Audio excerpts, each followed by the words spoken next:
dranomaso anady kivy be androany farany ala helokiny tena tsisy ohatry zany saiko tena tsy ao fa mieritreritra anao tsapako fa nivako ny androany nefa anao ny lasa tsy afaka taitra tena taitra kina maky le MP hoe miala tsiny lesy piso androany fa tsy afa mandeha niratrany masoko ny doboka ny fofa joyeux anniversaire ozy izy anao de mazo to masoandro mainty oaiky ty kanaly akony kipy fa nafetiko azy androany za tsy navitantsika tsy haiko hoe ahoana mety zany malsans fa raha netina embotro le date de naissance menatra be ihana de hijery andreo afako fa nivako nefa alahelo be ny tamitavako tsy hitako ze tsirony ty andro ty androany fa miangavo mavaliky raha maheno ahenao any anao e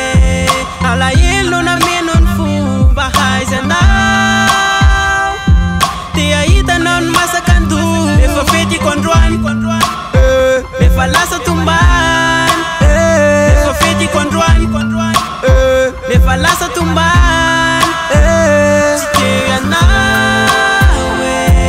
alahelo na meno ny fomba haizanao te ahitanao ny masaka ando efa fetiko androany efa lasa tombany efa fetiko androany efa lasa tombany marary tena mavy kindry le tsy tonga tika tsy maintsy anontanykolona ho azena azo andry hoe nahoanany tsy afaka fa inona ary ny antony to tsy mandray appel efa natsokinjatony tsy sasatry ny andrana na tena foana trany ny andro teo ambava ato so ianao mba tameniany indrisy nefa tsisy na de vita zany fety fa mba afarikely izy raha mandalo any lalezy teneny hoe le tinao le malalanao de tsy mba manana tenenina fa tsy ny anaranao na ny kalohaniny azangemy sarinao afisy tsy malalanao ny pijerena sarinao matsapa tena kivekifa mezaka manafo na ny vatako aza maivana mitovy amintsikafona sositra azy tezitra alahelo reo tsy lavina fenao tsy mba namaly zay ny tena nasy ravina anao e alahelo na meno ny fomba haizanao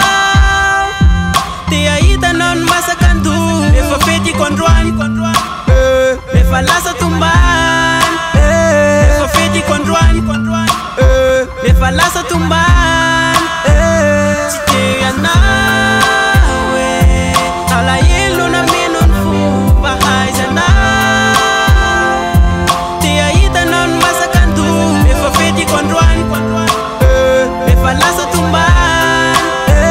efa fetiko androany efa lasa tombany